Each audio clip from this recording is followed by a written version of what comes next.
El personaje que vamos a trabajar en este análisis va a ser Joe Goldberg, presentado en la primera temporada de You, quien ofrece un material narrativo relevante para el análisis desde la psicología de la personalidad, ya que su comportamiento, su estilo relacional y la narrativa que lo acompañan permiten explorar patrones aproximados a características descritas en el DSM-5. Especialmente nos vamos a enfocar en los trastornos de personalidad narcisista y antisocial y vamos a tener como propósito examinar cómo ciertos rasgos representados en esta ficción pueden relacionarse con estos patrones clínicos, sin emitir un diagnóstico concluyente, sino comprendiendo la dinámica psicológica de las conductas relatadas. Para dar un poco de contexto, la serie You gira en torno a Joe, nuestro personaje, que es un joven que trabaja en una librería de Nueva York y desarrolla un interés intenso romántico por una escritora llamada Beck. A través de monólogos internos, la narrativa nos va a mostrar cómo Joe interpreta sus vínculos afectivos, sus motivaciones y las decisiones que toma para acercarse a Beck. En este formato vamos a poder observar con detalle su modo de pensar, sus estrategias interpersonales y las distorsiones cognitivas que organizan su conducta, convirtiéndolo en un caso útil para un análisis clínico desde la ficción. Caracterización del personaje. Joe Goldberg es una persona que combina una fachada de sensibilidad con un funcionamiento interno marcado por la obsesión, el control y la distorsión de la realidad. Aunque se muestra muy educado, atento y protector, esta imagen funciona principalmente como una máscara que oculta su incapacidad para establecer vínculos sanos. Su manera de amar no es afectiva, sino posesiva. Idealiza a Beck y la convierte en un proyecto que debe salvar, controlar y moldear. Para Joe, la otra persona deja de ser un sujeto de autonomía y se convierte en un objeto que debe ajustarse a su narrativa interna. Esto lo lleva a invadir su privacidad, manipular su entorno y eliminar cualquier obstáculo que perciba como una amenaza. En esta parte del análisis voy a explicar por qué el personaje de Joe Goldberg de la serie You encaja clínicamente con lo que es un trastorno de personalidad antisocial utilizando los criterios del DSM-5 y la explicación detallada que hace Morrison en su guía clínica del 2015. Joe durante la serie proyecta una imagen inicial que es amable, reservado, pero detrás de esa apariencia existe un patrón constante de violación de límites, manipulación emocional y comportamientos dañinos que se justifican internamente. Esto es justamente lo que Morrison describe como núcleo del funcionamiento antisocial. Podemos ver que a lo largo de la serie Joe viola todas las normas y los derechos, que es uno de los puntos más claros del TPA, es la violación persistente de normas sociales y derechos ajenos, algo que, como les decía, Joe hace todo el tiempo. Desde el primer encuentro con Beck, Joe invade su privacidad, la sigue por la ciudad, incluso viola su privacidad, su intimidad, sin consentimiento, como que observa cosas de ella íntimas que pues no tendría por qué observar. Manipula situaciones para acercarse a ella y llega incluso a cometer delitos para mantener todo el control de la situación. Según Morrison, las personas con TPA no ven estas acciones como un problema, sino más bien racionalizan y las normalizan, que es exactamente lo que hace Joe. Él insiste en que lo que hace es para protegerla o porque ella lo necesita, minimizando totalmente la gravedad de sus actos. Tenemos también que es un manipulador y engaña con facilidad. Es un manipulador estratégico, algo que Morrison clasifica como característico en el TPA. A lo largo de la temporada podemos observar que manipula a Beck emocionalmente, miente de forma sistemática, oculta información, controla su círculo social y adapta como toda la situación para obtener lo que quiere. Adapta su personalidad en cuanto al entorno.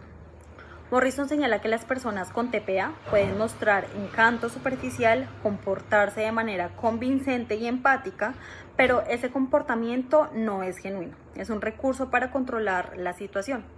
Esto se ve en Joe cuando actúa como el novio perfecto, mientras oculta conductas violentas que Beck jamás aprobaría. El objetivo no es el vínculo emocional, sino el control que Joe puede ejercer sobre toda la situación. Tenemos también que una característica es la falta de empatía y el remordimiento. Uno de los criterios más importantes del TPA, según Morrison, es la ausencia de remordimiento. Incluso frente a conductas gravemente dañinas, podemos observar que Joe causa daño todo el tiempo, físico y emocional, pero nunca experimenta realmente un dolor o como que lo haga reformular mentalmente sus acciones para verse a sí mismo como el héroe. Entonces él como que justifica todo como la forma en que tiene para proteger a Beck, pero realmente no es lo que, o sea, está sintiendo. Interpreta sus agresiones como necesarias, construye narrativas donde él es el héroe o la víctima. Esto coincide completamente con lo que Morrison denomina racionalización antisocial, una reinterpretación del daño o para no sentir la responsabilidad afectiva. También tenemos que Joe es una persona impulsiva. Morrison explica que el TPA no es un evento puntual, sino un patrón de vida estable y consistente. En Joe este patrón se observa tanto en su impulsividad, sus decisiones sin medir consecuencias, sus reacciones desproporcionadas a cuando se siente amenazado o cuando alguien a quien él está protegiendo está en peligro. Su tendencia a resolver problemas mediante violencia o el control, y el ciclo que Joe repite con Beck es la idealización, obsesión, manipulación, violencia y justificación. Es exactamente el patrón descrito por Morrison para el funcionamiento antisocial. Relaciones inestables basadas en obtener lo que necesitan, no en construir un vínculo empático. En conclusión, el comportamiento de Joe Goldberg coincide con varios criterios esenciales del trastorno de personalidad antisocial, tal como lo describe Morrison en su falta de empatía, la manipulación estratégica, la violación persistente de los límites y las normas y la racionalización del daño indican un funcionamiento claramente antisocial más allá de cualquier narrativa romántica. Joe no actúa por amor, sino desde un patrón patológico que encaja clínicamente con este trastorno.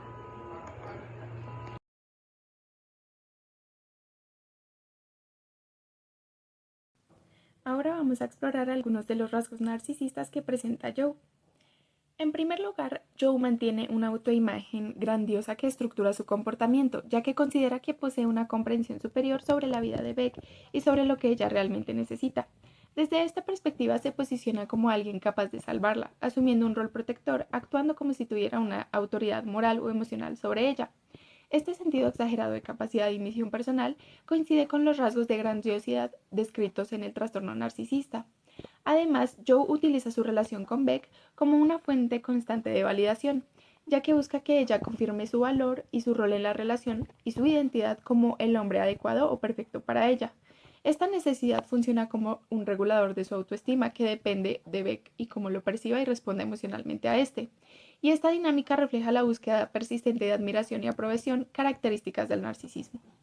Por otro lado, Joe presenta un patrón claro de idealización y desvalorización, ya que en su primer momento construye una imagen idealizada de Beck, atribuyéndole cualidades excepcionales o proyectando en ella sus propias fantasías de conexión perfecta.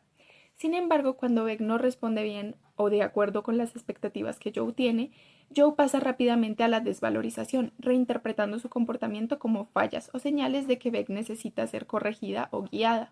Un ciclo típico en el funcionamiento narcisista que afecta directamente a la manera de vincularse. Para sostener sus acciones, además, Joe recurre a múltiples distorsiones cognitivas, ya que tiende a justificar sus conductas extremas como el control, la vigilancia o la manipulación que ejerce bajo la creencia de que está actuando por el bien de Beck, interpretando su intervención constante como protección, racionalizando sus ideas para mantener la coherencia con la autoimagen grandiosa que ha construido de sí mismo.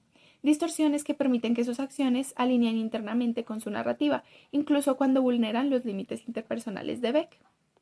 Ahora vamos a explorar a profundidad algunos de los rasgos que presenta Joe en este trastorno de personalidad. En primer lugar, la grandiosidad es uno de los rasgos centrales del trastorno narcisista, que implica que la persona mantiene una visión exagerada de su propia importancia, habilidades o valor, y se expresa de forma abierta a través de conductas de superioridad explícita, o también se puede encubrir cuando la persona se percibe a sí misma como moral o emocionalmente especial. Esta autoevaluación influye en la manera en la que se interpretan las relaciones y situaciones cotidianas. Otro rasgo fundamental es la búsqueda persistente de admiración, ya sea de forma directa, por medio de elogios o reconocimiento, o de manera más sutil, esperando que otros confirmen la importancia de la persona en su relación. Esta necesidad cumple con una función reguladora de la autoestima que suele ser dependiente de respuestas externas. También la falta de empatía, que es una característica clave, ya que aunque la persona comprende de manera cognitiva lo que otros sienten, tiende a tener dificultades para conectar emocionalmente con estas experiencias, lo que genera una falta de consideración por las necesidades, límites o estados afectivos de los demás, ya que no los tiene en cuenta en su comportamiento o toma de decisiones. En el ámbito relacional, se utiliza a otros para satisfacer sus propias necesidades o conseguir metas personales, ya que aunque la grandiosidad puede generar la apariencia de que esta persona es segura, en el fondo existe una autoestima vulnerable, ya que las críticas, los rechazos o incluso la falta de reconocimiento desencadenan reacciones intensas, que pueden ir desde la ira, la vergüenza o la desvalorización de la otra persona. Respuestas que buscan restablecer el control y superioridad, protegiendo la autoimagen ante cualquier amenaza percibida de la persona que lo padece. Contarte sobre este tributo cuando nos conozcamos mejor. Tengo una propuesta. ¿Por qué no pasamos el día de mañana juntos? Solo tú y yo. Para todos los que estén persiguiendo sus sueños, no se rindan. Y mientras tanto, macarrones con queso. Es lindo. No muy profundo, pero lindo. ¿Hay algo más en ti? Averigüémoslo. You're mine, and we belong together. Nuestro día empieza antes del amanecer. Por tu itinerario, sé que a las 6:30 das una clase que se llama Levántate y Fluye. Acaricias la espalda sudorosa de las bulímicas madres con miradas perdidas del Soho. Me encanta tu postura hoy, Tasha. Les ofreces sonrisas y mentiras alentadoras. Eso es, hacia el piso. A las 10 vas a la universidad y eres asistente en la clase de romanticismo actuando como Vanna White junto al profesor. Buenos días, profesor Leahy. Ya te lo dije, soy Paul. ¿Lista para la clase? Y es obvio, quiere acostarse contigo. Pero eres lista, tú lo dejas pensar que algún día podría. ¿Qué hay de malo en eso, cierto? Después de la clase, te diriges a tu café favorito para escribir, por primera vez en el día. Pero tu vida no coopera. Tus amigas pudientes acaban de despertar y no tienen nada mejor que hacer más que planear su próxima noche sin sentido para subirla a Instagram.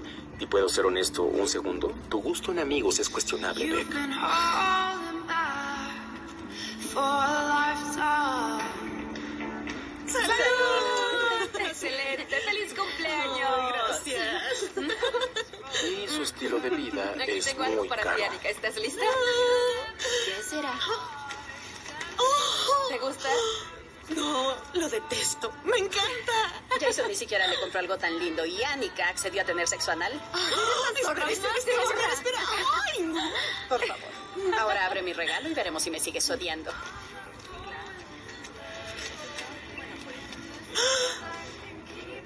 Una mariposa. Es mi animal espiritual de este año, ¿te acordaste? Solo porque no dejas de repetirlo. Mueres de ganas de ser igual que ellas. ¡Ay, feliz cumpleaños! No tienen nada que hacer después de esto, así que seguirán la fiesta hasta las 5 y se recuperarán mañana. Pero tú no puedes. Tienes que trabajar para vivir. Una queen, Beck. ¿Cuánto te costó? Estaba en oferta. No, han puesto una bufanda de McQueen en oferta desde que se colgó en el 2010. Aunque ella lo mereciera, es demasiado y no lo merece. No todas tus amigas son tontas. Siempre haces esto. Haces como un gran gesto que no puedes costearte porque eres demasiado buena. No es para tanto. Fue una tarjeta de regalo. No estás en quiebra. Solo dime qué pasa. De hecho, parece que sí le importa. Mira, te agradezco que... ¿Por qué? Análisis de la escena. En primer lugar, podemos observar una observación obsesiva disfrazada de interés genuino. Joe mira a Beck realizando actividades cotidianas desde la librería y empieza a interpretar cada gesto como una invitación emocional, aunque no lo sea lo que muestra. En primer lugar, tiene una tendencia a leer significados profundos donde no existen. Inicio de pensamiento mágico. Si ella actúa así, quiere decir algo sobre mí. Aquí Joe no describe hechos, sino narrativas que construyen una reforma de la idea que hay una conexión mutua. Segundo, Joe justifica la moral de la invasión. Mientras observa, Joe empieza a crear excusas internas que suavizan la gravedad de lo que hace. Solo lo está conociendo, ella quiere ser vista, no estoy haciendo nada malo. Este tipo de diálogo interno es típico de rasgos antisociales y narcisistas, donde la persona relaciona comportamientos dañinos para no sentirse culpable. Tercero, primeras señales de acecho estructurado. En este tramo Joe pasa de observar a planear, lo cual es crucial. Memoriza detalles, piensa dónde vive y empieza a perfilarla. Este cambio muestra que no es impulsivo, su conducta es calculada, coherente con un patrón obsesivo y controlador. Cuarto, idealización inmediata. Joy no conoce realmente a Beck, pero empieza a tratarla como perfecta, auténtica, distinta a las demás. La idealización tan rápida es una defensa psicológica que aparece en personas con rasgos narcisistas y crean una versión idealizada del otro para que más adelante no podrán sostener. Quinto, distorsión de límites. En este fragmento Joy empieza a entrar más profundamente en la vida de Beck, siempre bajo la idea de que él sabe que es lo mejor. Esto revela ausencia total de límites personales, visión instrumental del otro, creencia que su rol es salvarla. Es una combinación entre control, salvador imaginario y fantasía narcisista. En conclusión, en el estudio del personaje Joe Goldberg, a partir de la teoría de los trastornos de personalidad y el análisis de su conducta en la escena seleccionada, permite concluir que su funcionamiento psicológico se ajusta a un perfil narcisista con marcados rasgos antisociales, característico del grupo B, los trastornos de personalidad. Desde su aparición, Joe muestra un patrón persistente de hecho, control, manipulación, violación de la privacidad, comportamiento que coincide con los criterios de trastorno de personalidad antisocial TPA según el DSM-5, desprecio por las normas sociales, ausencia de empatía, justificación del daño y conducta explotadora. Su capacidad para racionalizar sus acciones, convenciéndose a sí mismo que actúa por protección o amor, revela un estilo cognitivo centrado en minimizar el impacto de sus actos y negar su agresividad real. Paralelamente, Joe expresa rasgos claves como trastorno de narcisista de la personalidad, TPN, como la grandiosidad encubre la necesidad constante de admiración y una visión idealizada de su rol de la vida de Beck.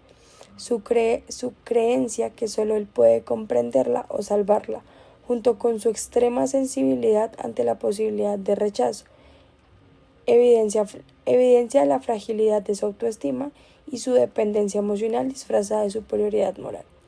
La escena analizada refuerza este perfil, la transición del observador causal y perseguidor activo no surge de un vínculo real, sino de una distorsión cognitiva que convierte gestos neutros de Beck en señales de interés o necesidad. Este proceso marca el inicio de una relación construida desde la fantasía, la obsesión, la invasión del sistema de límites. Joe no se relaciona con Beck como un sujeto independiente, sino como una figura sobre el cual proyecta su necesidad de control, validación y dominio. En conjunto, la evidencia teórica y la observación de la escena permite afirmar que la conducta de Joe no es expresión de amor, sino un funcionamiento patológico que combina la frialdad, afectividad, manipulación, carencia de empatía y grandiosidad, elementos que consolidan un perfil narcisista antisocial.